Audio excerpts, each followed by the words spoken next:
She has the face that should have launched 1,000 scripts. But from the beginning, the film industry didn't know what to make of Kim Basinger. There was something about her that read too vulnerable, too fragile, too self-conscious. Born and raised in Athens, Georgia, all little Kim ever wanted was to live out the fairy tale of becoming a movie star. She won contests for talent and beauty. One of them, the Miss Breck contest, sent her off to fortune and fame on the modeling runways of New York. In 1976, she left for LA and any TV series that was hiring. Well, I don't know how you feel about being a prostitute. I'm your friend. I'm gonna help you get out of here. Thanks, Kelly. In 1983, Kim posed nude in Playboy. And the risk paid off with other roles that capitalized on her physical attributes.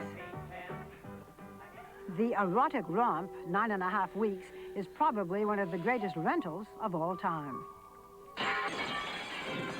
Impossibly beautiful, she fit right into a cartoon come to life.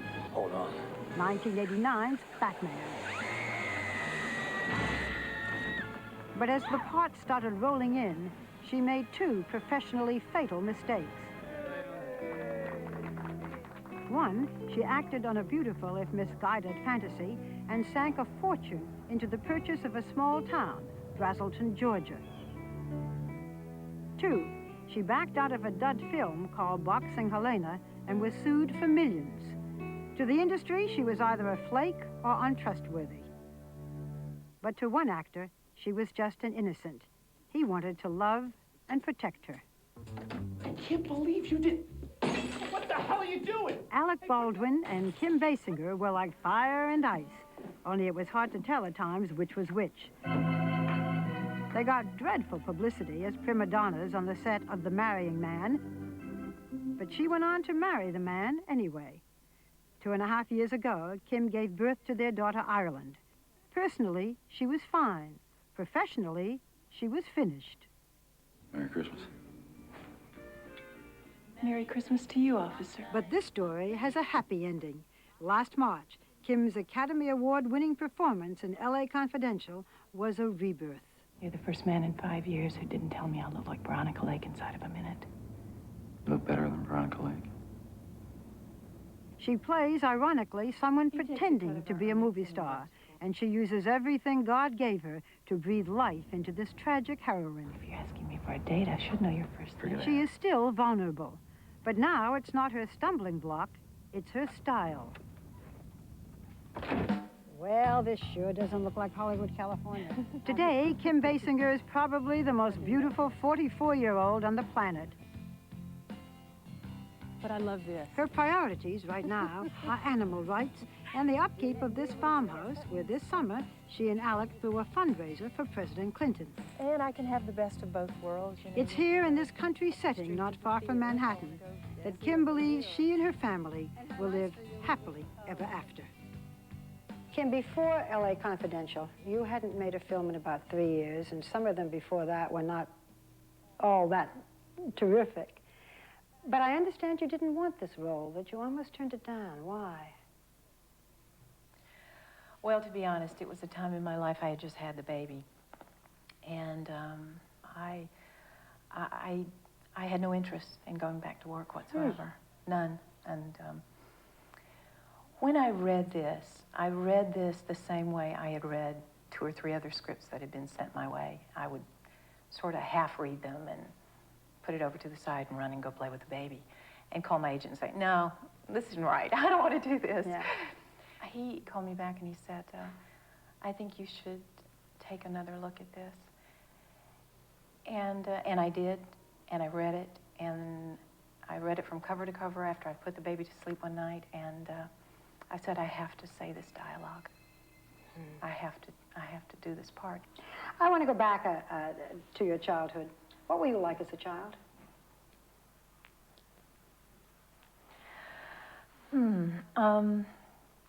Very shy, painfully, excruciatingly shy. I hid a lot in my room. I was so terrified to read out loud in school that I actually had to have my mother call the teacher early on in the fall and ask my reading teacher not to call on me in class. Will you tell me how the same child who was so terribly shy, could A, dream of being an actress, and B, become one?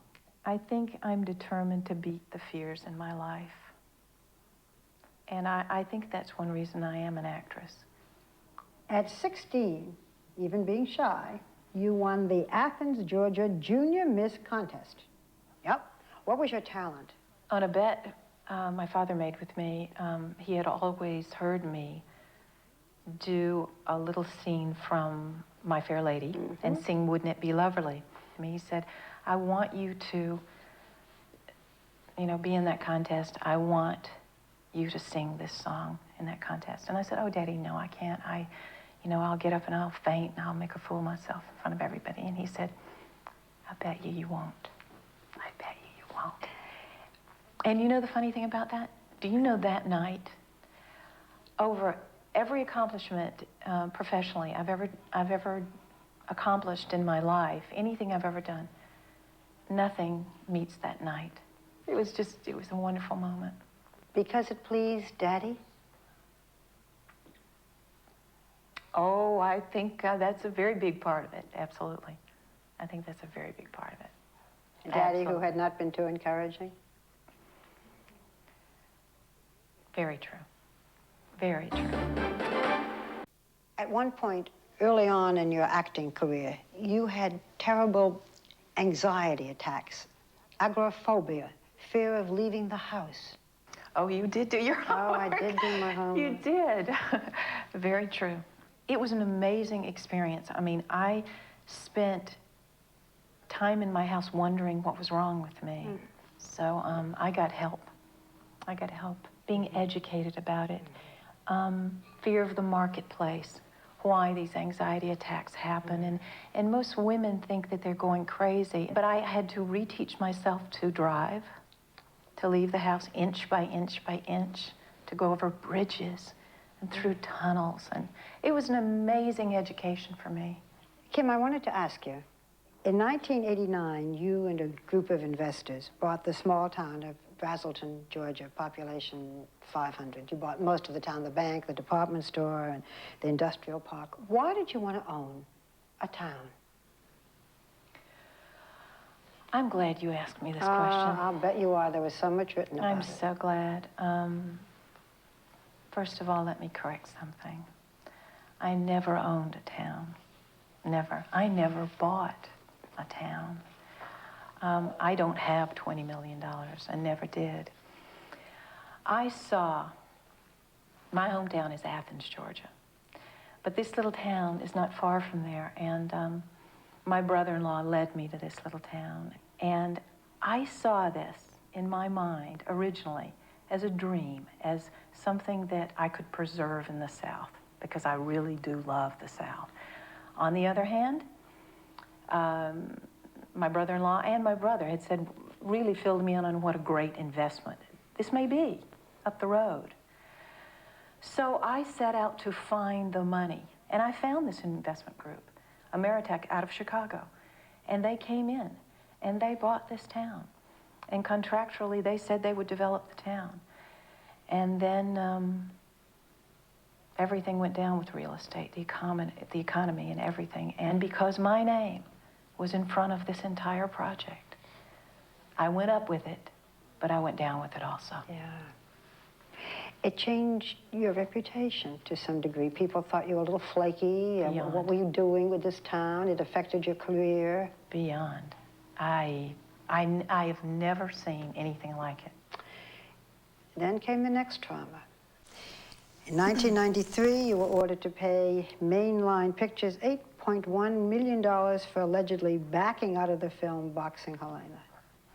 What was it like? That experience was so much more painful for me to watch the people who love me, like my husband, like my sister, go through it. Because for me, it was not real. it was like a Goodyear blimp over your body. Your persona was up there having all this happen to her. It wasn't happening to me. The sum was eventually reduced and the decision was reversed, but you had to declare bankruptcy as a result of that. You made everything and then lost everything. Lost everything. Every single thing. The business with the town also caused a rift with your family? That's been the worst thing. Nothing good came out of it. Nothing. As far as my relationship with my family. I know that this is difficult. You were very close to your mother when you were a child, very, very close, and now you're not in touch with her. Is there anything that you wished she would understand now that would in any way make it better? No, I just, I'd like to just tell you that I love my mother. I will always love her. I will always remember my mother as that woman that I loved as that little girl. I mean, I was in love with my mother, so in love with her. I loved her smell, and I have missed her. I have missed the woman that I knew as a little girl. Too late?